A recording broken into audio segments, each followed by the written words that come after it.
Let's not waste everyone's time and begin with the session. Uh, we still have people connecting. Okay, Akriti is also here. All right. So as just like the last time, we discussed about one of the commitments that form the basis of the entire program. Today we'll be discussing about the link between culture and economy. It forms the fifth commitment of the program and tells us the relationship and the interdependency of culture and economy on each other. Since we all, belong to this particular fraternity where we want to conserve heritage and preserve culture, we understand how vital culture has been to economy up until now, and how all these, you just, look around you. There are so many economical opportunities when it comes to culture. You see them happening all around you, and you don't really understand and estimate their value unless someone, pushes you to see it, and it's all there. With respect to, just if even if you look at these historic cores, you will see these small scale businesses completely and entirely depending on the core existence of that particular historic space. So you see how integral culture is for the existence of such smaller industries. And of late, people have started realizing their importance, and UN, for that matter, they came up with this idea of creative economy, where all these, culturally induced creative industries are supported and pushed forward. So and that is again what the program understands and makes you understand, that it's very important and essential for economy. Because even हम लोग बहुत बड़ी बड़ी बातें करते हैं, we need to have a sustainable economy, we need to have a good economical flow. But if you look closely, everything is very workable. If you start, the basic most step to start is at the local level. If you start locally, you'll end up attaining that specified goal, or that goal that you aim to achieve. So you have to start local, and local is the way. That's the whole theme of this program, go local. And that is what the program talks about. I'll again share my screen and brief you with what the program talks about with respect to economy, culture, and their interrelationship. Just a second.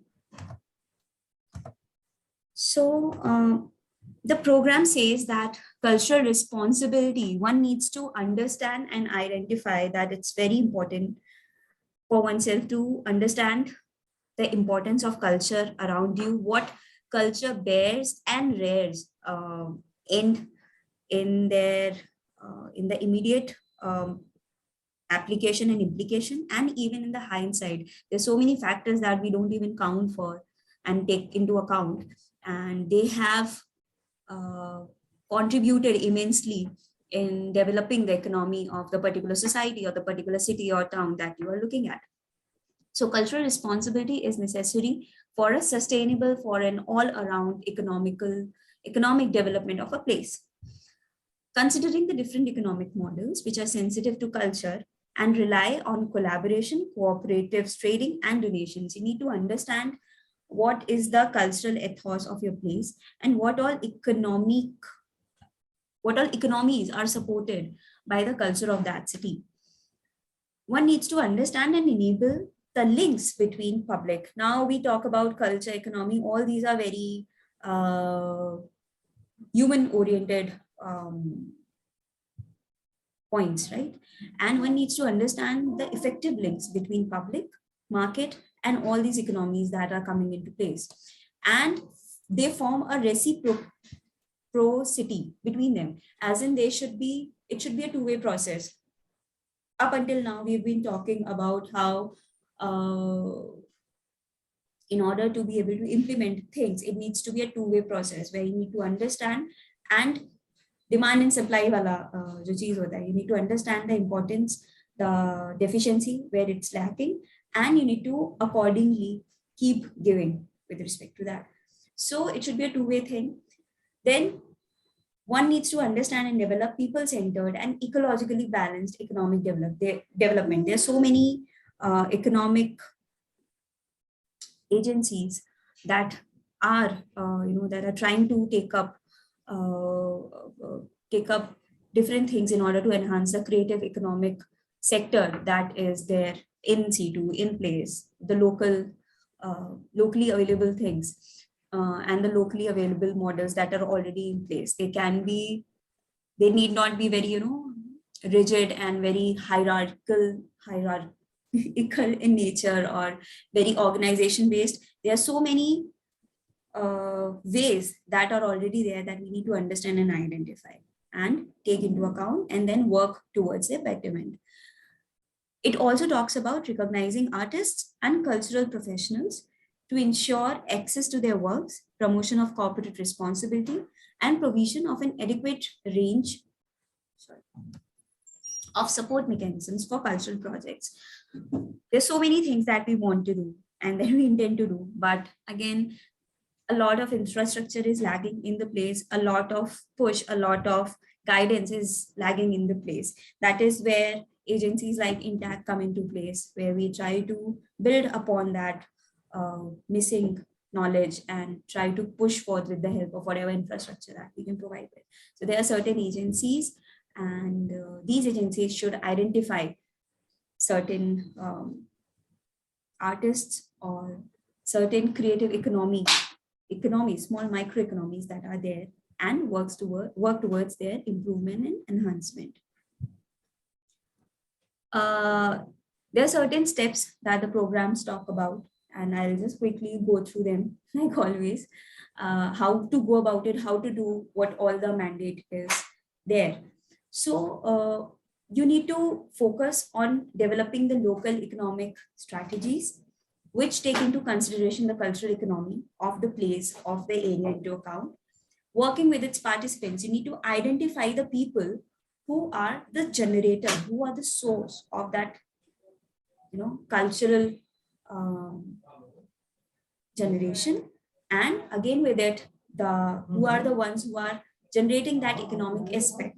So you need to understand, identify those people, and work with them for them to sustain that economy, right? And also understand how to make that particular microeconomy into a major one, right? To develop the economic sector of the city more. Also, the program talks about recognizing the value in maintaining traditional local trades and crafts. Not only by that will we achieve this particular, cause that we have come together for, of maintaining heritage, maintaining culture, preserving it in whatever form that we are trying to do. Not only that, but again, by doing so, we will maintain the local economy in its utmost capacity. Analyzing the contributions by public, civic, and private cultural sectors to the local economy, understand how the local agencies are trying to provide for the local economy, if not understand the gap between them and try to merge that gap. Generation of appropriate contractual and salary conditions for the people working in the cultural sector. This is something that we all struggle with, irrespective of where we are sitting, from the lowermost to the higher, have been working for this, for developing a proper economic and good salary conditions for people working in the cultural sector, for that matter. Even the academy, we were building standardized salary for what has to be qualified, who gets qualified under the capacity of skilled labor or a non-skilled labor. Generally, dihadi, if you take the daily wage scenario, generally irrespective of their capacity or their skill, they get 450 se 500 rupees. That's the most they get. And we were working on it, and there's so many people, there are many agencies who are working on it, and you should probably take that up on your local level as well. Once you start doing it locally, it's always, it can be a good stepping stone to be taken up on a national level, on a much more broader level. There is, you need to also see if there's information and training on rights, shared production models, and new distribution systems when it comes to the commodities that get generated out of the economic models that there are. They can be, they can be handicrafts that, example, they can be handicrafts that can be coming out of the whole economic model that is there. So are there good amount of possible opportunities that are there with respect to sharing, with respect to their distribution, and see what all can be done in order to improve them. You also need to understand if there are any employability programs that are there in place with respect to the local government or under any national scheme that covers cultural knowledge and skills. They're different. Now, since we're talking about economy, there's so many small scale businesses that are heavily dependent on the funds that are provided by government under some scheme, or if any individual wants to take it up under CSR or any organization that wants to contribute towards it. So you need to see what are the financing mechanisms when it comes to these small local businesses. Are there any microcredits available, venture capital, or are there any sponsorship? There are so many agencies that go for sponsorship,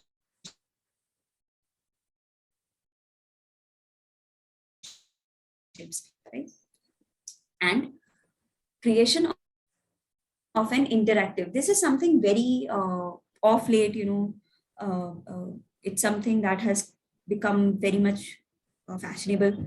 Enhancing the local tourism, it of course has its pros and cons. A lot of cons of late we've been seeing. But yeah, again, with respect to that, you need to create a good balance. Tourism is a good model. You need to make it sustainable, of course, but it's a good model to uplift the economy. Again, considering the fact how much you want to hinder the cultural aspect when it comes to the local tourism, you need to understand and create that good balance. One example that I could think of was of Ranotsav, where the local people are made part of the whole Utsav that happens. There can be local examples also, but yeah, just to give you a little bit of brief of that. I think we'll now quickly move on to Akriti. Akriti, if I'll make you that. Wait.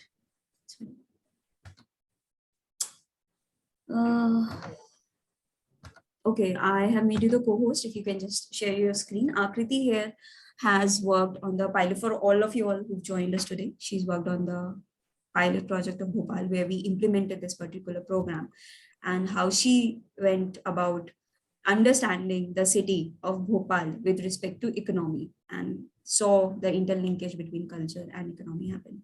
So Akriti, are you there? Am I audible? Yeah, you are. I have made you the co-host also. You can share your screen if you want to. Some issue with my speaker. You're audible. Yeah. Okay. Yeah. Okay, so good afternoon, everybody.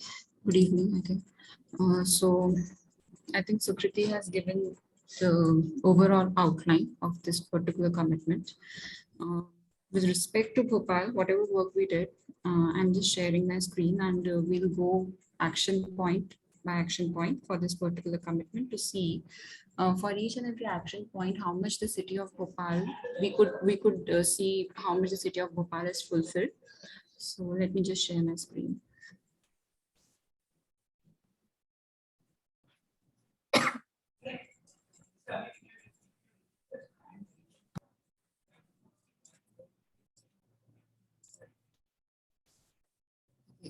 It's visible.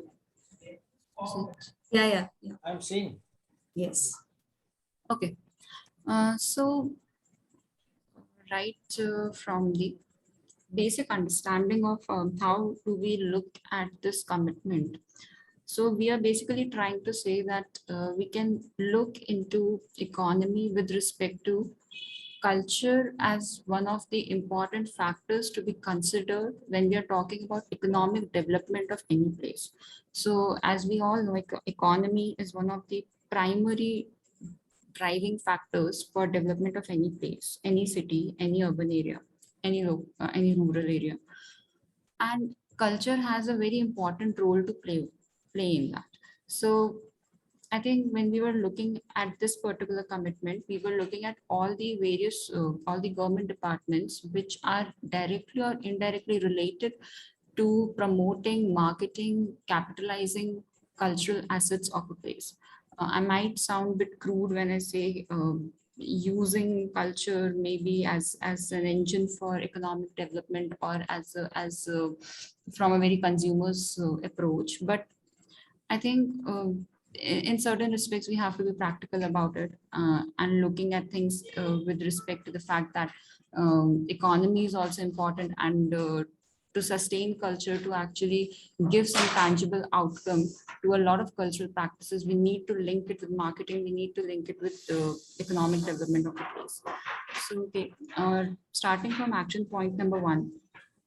So the first action point says incorporating cultural economy with the local economic development strategies to ensure it is a key economic sector of the region. So, um, so what we found out was, I mean, not for each and every action point, I won't say that we found out a lot of things, but we can say that for some of them, there were certain initiatives, and for some of them, we can take learnings from action points and see that we can work with respect to particular action point. So cultural economy is the economy which is generated from cultural sector of the city. So this would include economy generated through cultural tourism, cultural events, activities, selling of cultural products, etc.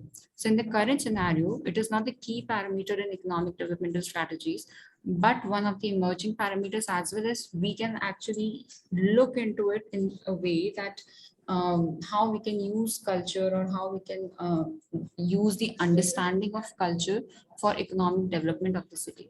So for this particular action point, I'll just go through briefly what were the major government departments or organizations and their agendas that we were looking into. Certainly, culture department becomes the first department to be looked into when with respect to each and every commitment, because at the end of the day, it's this department which will play the key role and tie up all the other departments or the functioning or vision missions of various other departments. So culture department, so there are various initiatives to strengthen the cultural economy. They have art and craft exhibitions, cultural events, fairs, but it's again in a very it's in its own silo. So you cannot say that cultural department, the way it is working, would actually help in the overall economic development of the place or city. It needs to be reflected in the economic schemes or policy frameworks. When it comes to economy, we need to give culture a very specific and important position in all the government frameworks with respect to economy. Then next is Department of Skill Development and Technical Education. So they have Directorate of Skill Development. Directorate of Skill Development looks into various small skill programs or skill promotion programs, craftsman training schemes, or so these are programs or schemes for people who are specific to certain skill. These people are given training, and so we have not studied the impact of it, how many people were involved or how many people have been given training. Our main focus was to see what all are the government departments and their visions, missions, each and every departments or particular directorate when it comes to this particular commitment. The next is Cottage and Rural Industries Department. This department, there are a lot of directorates in for this particular department, and most of them have worked in some way or the other for handicrafts or economic or cultural development. Now, I think the task in hand right now is to see how again we can link it to the economic development. So Directorate of Handlooms is there, Directorate of Sericulture is there, which looks into the silk handlooms. Then Madhya Pradesh Khadi and Village Industries Board is there. Then Sant Ravidas MP Handicrafts and Development Corporation is there. MP Matikala Board is there. So all these various directorates or sub institutions, organizations within each and every department have their own agendas, and they are promoting cultural, I mean, artifacts of culture like handicrafts, arts, various other things in their own way. And next is Department of Micro, Small and Medium Enterprises. So they have MP Laghu Udyog Nigam. And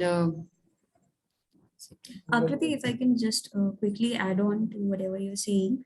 Uh, a lot of us, a lot of chapters, they keep coming up with this thing. How do we identify who are the stakeholder departments? So this was the list that we prepared initially, like in the beginning, and then we worked on it. So you, just to give you a rough idea of what all departments can you probably look into while working on the project, or with respect to this particular commitment, there is this list that is there. So you can, just quickly jot down the different departments that there are, and you can add on to it just to give you an idea. yeah, and then again, there's one important thing, that it's not necessary that for each and every commitment you'll find specific set of departments. There are Yes. a lot of overlaps when we talk about departments. So tourism would be important when we talk about economy, culture and economy also. Tourism would play an important role in some other commitments also. So there are major overlaps, but yeah, certainly few departments are specifically, you can see that they find a place. So for example, if we are talking about education department, higher and technical or school education board, they would find their place in culture and education as one of the commitments, just to give you an example. So we made a list of all the government departments when we started this process, and we tried to see that for each and every commitment, which all departments could be useful for us to look into, like when we were looking at each and every action point for these commitments. Okay, so now MP Laghu Udyog Nigam. So this comes under Department of Micro, Small and Medium Enterprises, MP Trade Fair Authority, and MP Tourism Board. MP Tourism Board was, we discussed about it in Culture and Environment commitment also, the previous one, this one also, and it finds its mention in various other commitments also. Few departments, I think they are very important whenever we are talking about culture with respect to any parameter that we talk about. So the culture department certainly is we have repeated its activities or understood its functioning with respect to each and every commitment in a different way. So department is one, but they're functioning with respect to each and every commitment, how actively they were doing certain things was a different thing. Then let's come to the action point number 2. Ensuring appropriate contractual and salary conditions are fixed for people working in cultural sector. We don't have, specifically, we don't have any salary conditions or any fixed remunerations for people working in cultural sector.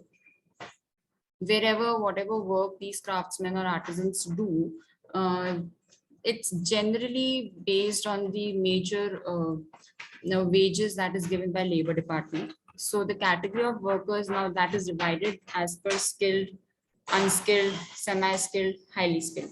So based on their wages, so I think this is the table. So while we were working, these were the wages that we found. So for specific ones, you can see like for cotton ginning and pressing or handloom industry, you have these particular, like they have very clearly mentioned, and these are the wages that you see, that 6,500 or 7,375. This is the wage per month. Now just see how it's nothing when you see the current condition of how expensive the things are becoming. So these are the wages that have been, and this is not generally, if you see all over the country, most of them are defined by the center government, and in a few cases you'll find that the state government has set particular salaries or wages for people. So this is for people working in MP. So labor wages working in culture related field in MP. And we could find for, I think, yeah, these two only. No other, only these two we could find. So handloom industry is a very huge terminology when you say, and a lot of things come under handloom industry. A lot of things fall under handloom industry. So just to say handloom industry and 6,500 for unskilled labor a month. Now there would be handicrafts, or there would be things that would require more time. There would be some crafts that would require less time, but it's a very generalized kind of a wage that has been decided by the government. Certainly we need to look into it. Then the next point is creating employability programs covering cultural knowledge and skills. So various government departments have addressed this aspect. So Department of, now there's a slight swap in this. Now you can see below this action point number 4, you can see this table. Now again, you see that for example, if you see the second one, Cottage and Rural Industries Department, and they have these further various directorates or boards or corporations.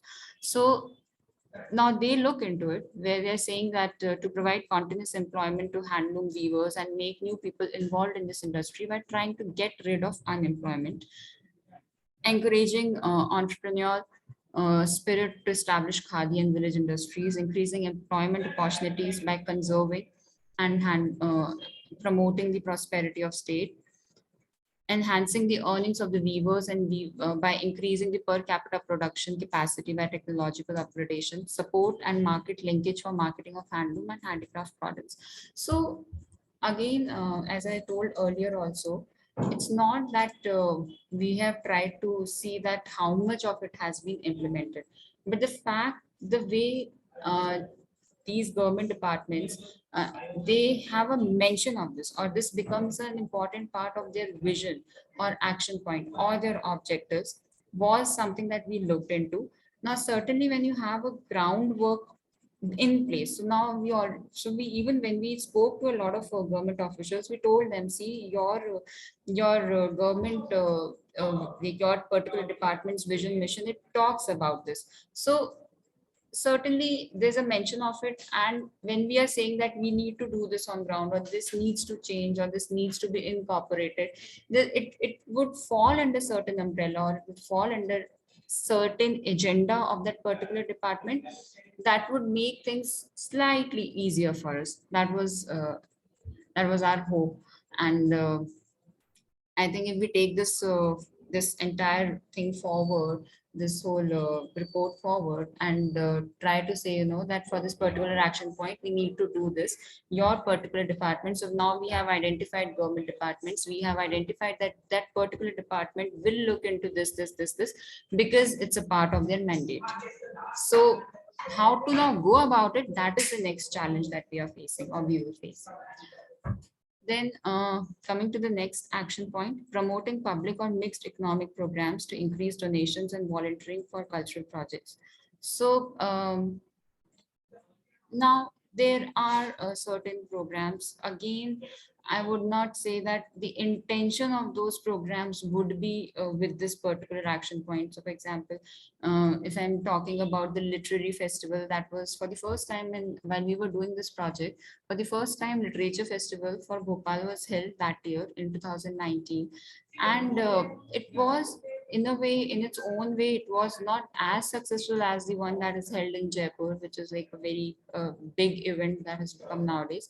But for Bhopal, seeing the kind of marketing that was done for it, it turned out to be a good event. So again, such events, they help in bringing or in bridging the gap between the public players and the private players. So such programs are there. Again, we need to look into it, how we can further increase such programs, or what can be the economic model that can be suggested to actually help the economy of the place through these cultural events or through these cultural programs.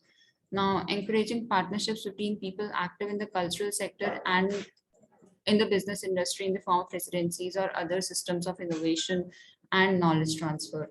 So Central and state government organizations, they arrange events to address matters relating to cultural sector from time to time. So these are largely focused initiatives meant for professionals in related field. Apart from this, culture department also encourages such initiatives to bridge the gap between the artists and business industries. So for example, the Department of Culture now, they are proposing the kind of Shilpagram or kind of an artist residency in the Golghar complex. Now, for the ones who are not from Bhopal and have no idea about Bhopal, Golghar is one of the, now it has turned into a museum. It is in the old city area of Bhopal. So Bhopal has a very distinct division between the old city area and the new city area, and which is divided, the natural divide of the upper lake is very dominant or very visible kind of a division between the old city and the new city. So most of the cultural centers or these kind of centers, places, and these events that you see are happening in these centers are towards the newer side of the city. So just to bridge that gap and just to promote these kind of activities, kind of in a way that all the people of the city are able to enjoy.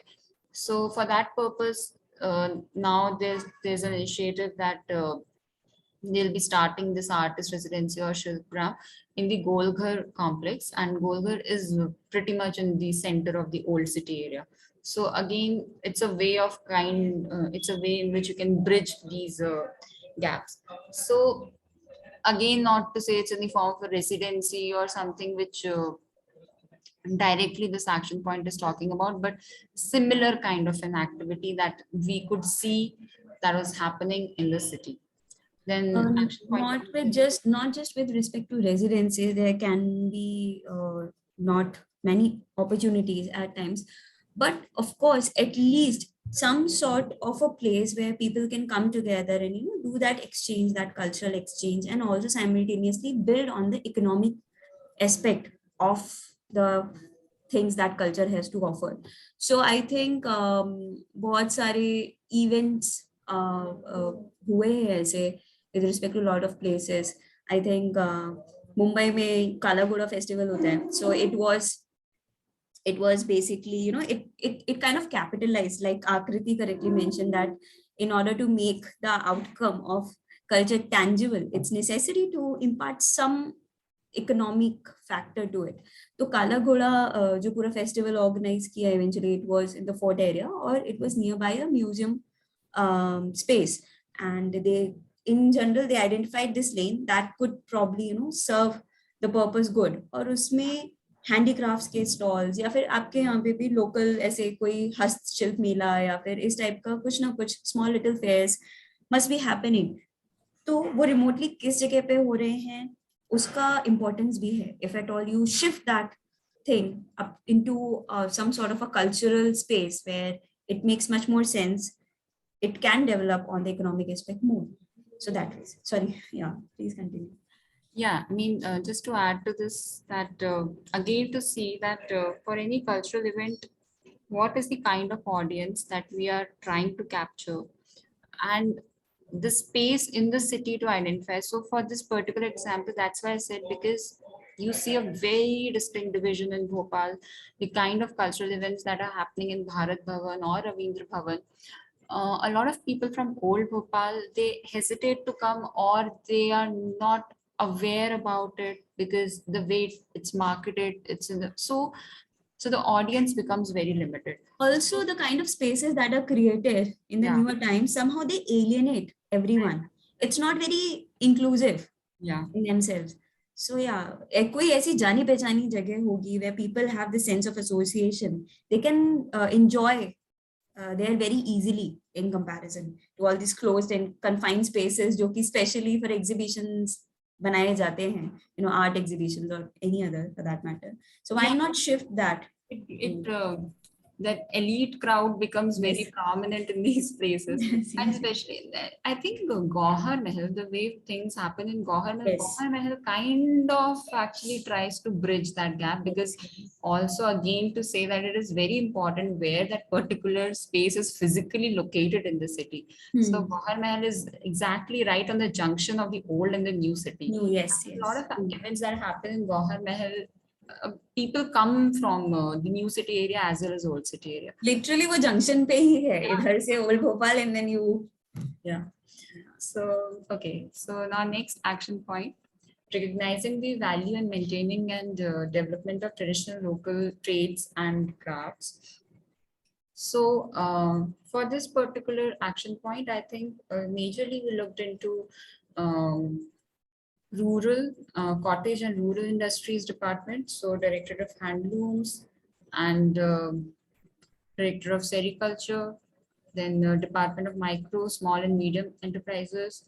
So the importance of this particular second one, I'm going to talk about this, is that now you have, now if you see, you know, just for a minute, if you just see these two departments, how important it is that you have these handicrafts, you have these industries of handloom, sericulture, handicrafts, and all these things under one department. And then there's the second department of micro, small, and medium enterprises. Now, if we just even try to link the functionings of these two departments, there would be immense amount of economic development for the city. Because the thing is, the problem is, and we found out from our study, this was one of our analysis also, that all the government departments, and it's a very common thing, even in the center, we see the same problem. All the government departments, they work in their own silos. There's no connection in their functionings. So I don't know how much we can achieve, how much we can do to achieve this goal, but at least our initiative should be there that at least for specific action point or for specific commitment, if we have identified 4 to 5 departments, now how we can actually try to interlink the activities of those departments, so there's no repetition, rather the activity of departments, they add and lead to something better. Might sound very utopian, but at least an initiative is required. So MP Trade Fair Authority, that was formed under that is there under Department of Micro, Small and Medium Enterprises. It was formed in 2005 to ensure participation of small scale units in national and international fairs. And this was actually done to ensure financial help and upliftment of these units through their widespread visibility in national and international forums. Now, you have the functions of maybe, for example, handicrafts. You have people working in handicrafts, but they have done it. Now, how do you ensure that they actually find good market, they find good audience to actually get money for their hard work, for their traditional knowledge system, for that particular handicraft that they have inherited from their family ancestors?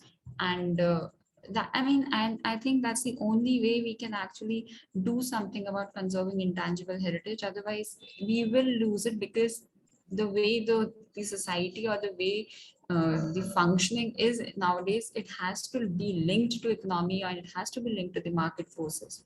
So, okay, now coming to the next action point, ensuring the local tourism model is sustainable, balanced, connected to the local community, and interactive with the cultural ecosystem. I think for this one, we found immense amount of information, because of the fact that MP tourism model, it actually, MP actually uses tourism a lot for its economic development, and MP actually has a lot of natural heritage, cultural heritage, and various kind of other places also. So definitely, they have well utilized the potential of tourism to promote their cultural. Also, they link all these heritages very seamlessly.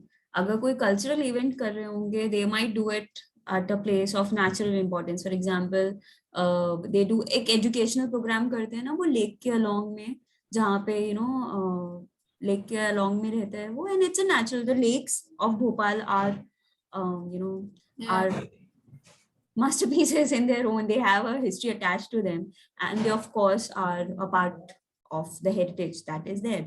तो कुछ भी cultural event भी करेंगे, दीपोत्सव होता है जो कि lake के along हो गया, so वो seamlessly वो बहुत अच्छे से merge कर देते हैं, which of course forms a very good model for this thing. And for some reason, I found that once something starts functioning well, money flows into it. Yes, true. So tourism, if they could actually tap the potential of tourism, now it has worked. So now more and more initiatives all around the state you can see. Not it's not just city specific. It's obviously it's a department, so it's state specific. So you see a lot of initiatives with respect to tourism in the state. So and they promote homestays and all. I mean, I've not seen a lot of government tourism websites where you find homestays as a thing. You might find like Airbnb and all. We all know about it, but a government tourism model incorporates homestay as a part of their functioning. That is something which was very interesting even for us. In fact, पता है क्या, we were going through this jungle lodges list in MP when we were studying. तो जो लोग locally लोगों के घर थे वहां पे, ट्राइबल पीपल, जितने भी ट्राइब्स थे विद रिस्पेक्ट टू जितने भी ये प्रोटेक्टेड एरियाज थे, so they what they did was they requested these tribals कि हम क्या इनको जंगल लॉज में कन्वर्ट करें. तो once they got the permission, they converted some of the portion of their house into jungle lodges. So it kind of added on to the experience of the visitor who was there. कुछ extra hamper करने, character को hamper करता हुआ कुछ भी अलग से construction नहीं हुआ. Of course, जो resources available थे उनका ही utilization हुआ, which was very interesting for a government oriented thing to be done, to have that sensibility to get it done in the first place. So yeah. So that's, yeah, MP works very nicely with their So people. for this, that's why I think for this action point, we have given 10 also. And yes. because we know, and Completely justified. if you see the reference points, so even their policy or now you see that they have divided their tourist destinations into 4 categories. So they offer cultural tourism, they offer wildlife and adventure tourism, leisure and business tourism, pilgrim tourism, and then there are a lot of activities of MP Tourism Board also. So they have very nicely identified the broader categories under which they place their cultural heritage resources. And obviously MP has a lot to offer, so definitely more will be added and more should be added, because there are a lot of places, even in Bhopal for that matter, there are a lot of places that can find place into this. But again, as I said earlier also, the just to identify that there is a dedicated point for it, or there's an understanding for it, and it finds its mention in some sort of a policy program work, policy framework, or some sort of scheme, is I think 1/4 of the action done. You further, because now you have a groundwork laid, you have to just work on it, that how can we actually first to identify how much has been done for it, and then to say that what else can be done, or how do we actually make this particular action point much more implementable on ground. So you'll find a lot of reference information for this particular action point. Then coming to the 9th action point, so inclusion of cultural and heritage projects in CSR programs. So the CSR activities mentioned by Government of MP includes protection of national heritage, art and culture, including restoration of buildings and sites of historical importance and works of art, setting up public libraries, promotion and development of traditional arts and crafts as one of the activities to be taken up under CSR. So this is, you'll find this mention on the MP government CSR website, and it identifies this as an important aspect. From the government part, we couldn't find much that has been done, but Bhopal chapter, INTACH Bhopal chapter in the past, they have worked on the Dawat Indian Trident Industries. Like they were funded by Dawat Indian Trident Industries. Both are located in MP to carry out activities, cultural. I mean, I think that was mainly for heritage restoration activities that they got the funding from it. But again, I'm repeating it again and again, but the mention of it becomes important. The understanding that CSR funds have to be used in all these aspects, and there should be CSR funding provided for all these things in itself is very important to be looked into. And then the last action point, encouraging local business organizations to develop specific cultural policies and programs. So no, we didn't find any initiative for this particular action point, and certainly a lot needs to be done for this. So, and yeah, as you National या state level पे नहीं ना तो local level पे क्या होगा? We I don't think, get it. yeah, each and every chapter, this stakeholder department list is there after. Yes, yes. I forgot it. Yeah, It's yeah, there. I forgot. Yeah, we identify the stakeholder departments, and Yeah. the list is there. A So you list can is get there. it. Definitely for each and every department, there would be something that a few directorates you will find much more directly related to some commitment, few of them directly related to other commitments. So we didn't mention directorate or sub organization under each department, but at least we've mentioned the major stakeholder departments for each and every commitment. So yeah, I think some of the actions have been taken by MP government to actually link their economy with culture, and a lot needs to be done. Certainly a lot needs to be done. So yeah, okay. So with this, I end. Thank you, Akriti. All right. Do we have any questions? We can suggest good, allegedly good models, but again, what works for one place might not work for another. So the ideas and the orientation to, to develop these models more has to be come from the town or the chapter itself to which they are. Model for what? I didn't get it. For example, जैसे अगर निजामुद्दीन का भी example लेते हैं, it's a good economic model. But again, okay, not to condemn anyone or any agency, even with respect to the work that we also do at times. I think INTACH का है ना वो उड़ीसा में कौन सा है Raghurajpur, what is that place? So it was a lot of efforts were taken where the whole place was developed to support the economy. Eventually what happened was the practice got corrupt, and every 5 kilometers people develop their village as Raghurajpur, and फिर बहुत सारा practice का corruption हो गया था. The traditional knowledge that we were trying to protect हो गया था. Even with respect to Nizamuddin, it is indeed a very good model, but the extent to which it would have got inside, it's not there. It is a bit superficial. It seems like a good model. Of course, they've done a lot. They do a lot. They take account into a lot of people that are there, that those are the residents. But again, the number is very limited. If you go around asking anyone, so eventually you'll realize that it's not that, because it takes a lot of time, of course, and they've been working since a long time on that. But वही है कि किस extent तक जाना है, कितना depth में जाना है, वो इवेंचुअली कंडीशंस पे भी डिपेंड करता है. Conditions, and I think again that's why we were looking at all these government departments functioning, because even Nizamuddin, they had government support, support, or they had MOU signed for it, I think.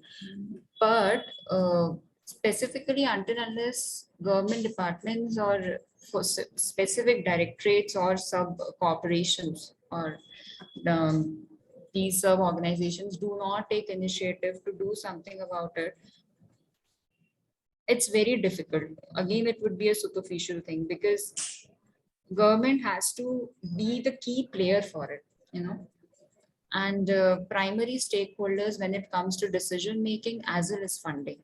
Again, I'm saying funding, it's very important.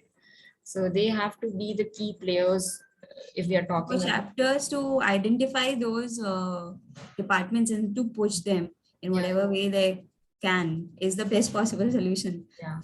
In order for us to realize culture in any form. Yeah, and that's why I'm saying that even once we recognize for each and every place, so for any other specific city, we are looking at this, for example, particular commitment, and we recognize that there are these government departments who are working for this particular commitment, and what does their mandate say? how much their mandate in itself recognizes it, because then it becomes easier to push, because that's not something you are inventing and telling them that, Yes. this is there. It's already there. We are just telling you that how can you actually implement it, just not write it in your newsletter. Interesting Or how we always we tend to play by the rules. सब कुछ written में चाहिए. मतलब it's not just plain simple logic कि भाई होना ही चाहिए. Yeah. It's what's written. If you remember cultural policy also, no? It's just 5-pointer cultural policy. Yeah. That is the policy. That's called policy. So Yeah. All right. Any questions? Who's this? Agarthala. क्या बोल रही? Okay. I think it's Agarthala, right? AGH, INTACH AGH. As in departments, urbanizing. Okay, they say, did I miss RDPR? As in departments, urbanizing rural is not the way. Totally. Also, concept of rural planning needs to be taken up, how villages expand, and even calendar traditional and contemporary. Yes, definitely.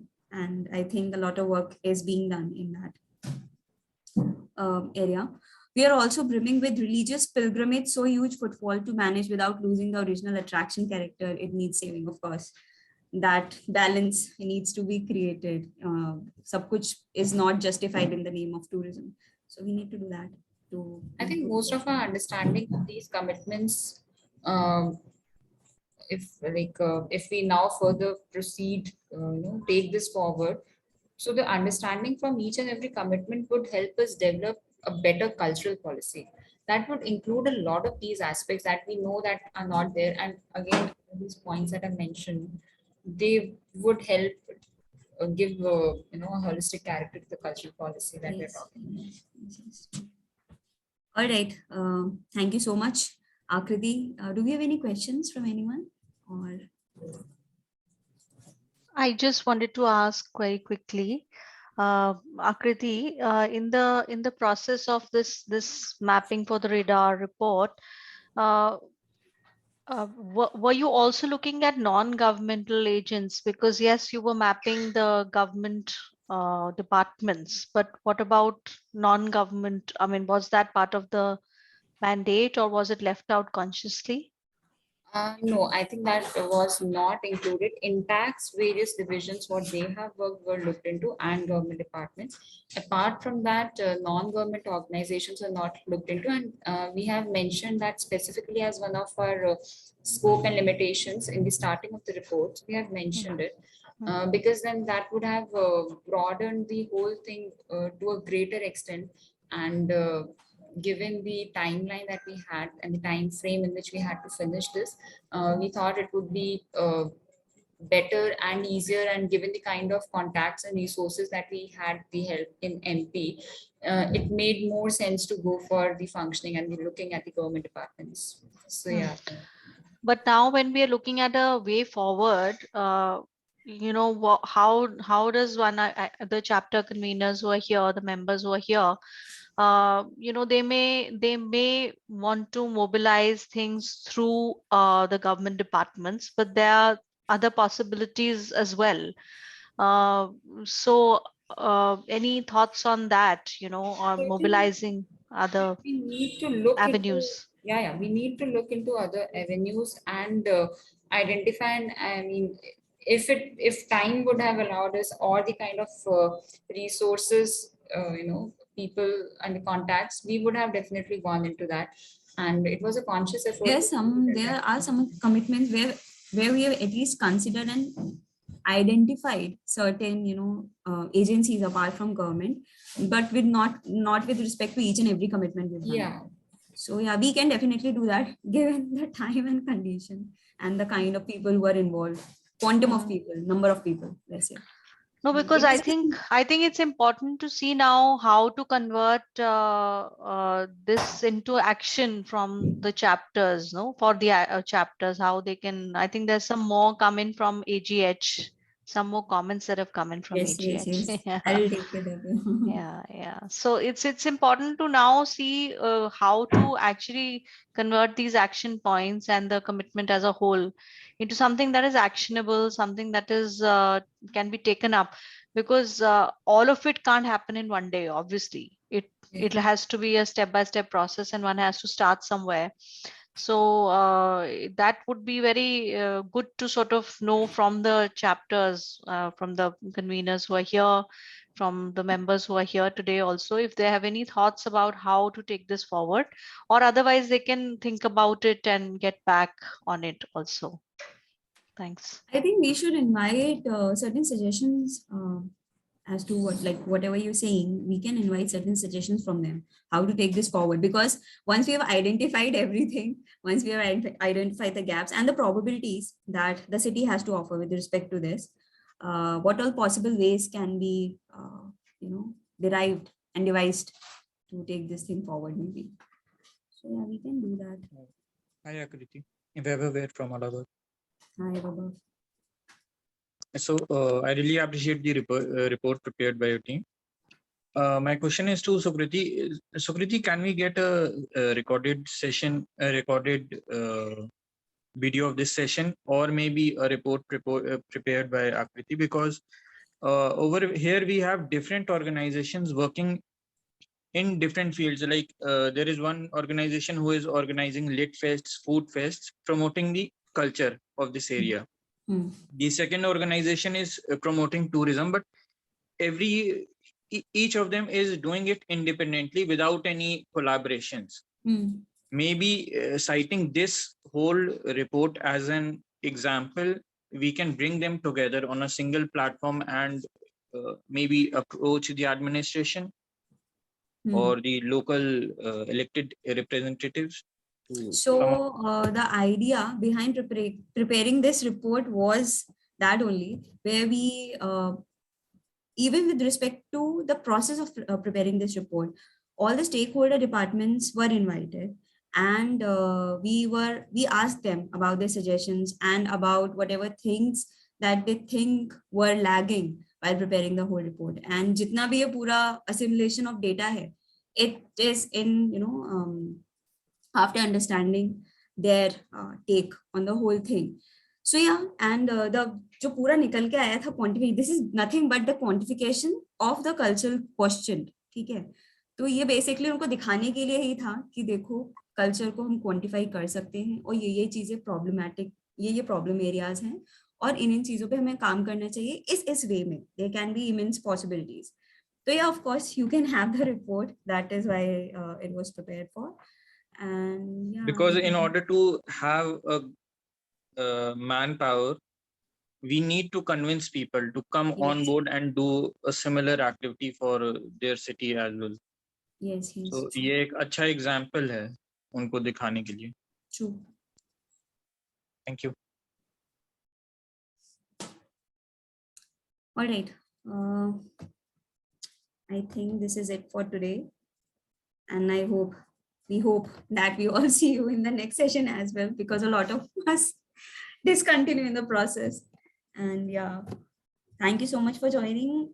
INTACH AGH again has said something. Heritage resources need to be developed, grown. Quantification of that is possible. Of course, it is very much possible, and we all are trying to work towards it, and we hope that we do it. So yeah, thank you so much for joining, everyone, and we'll see you in the next session. Thank you. Bye. Have a good day.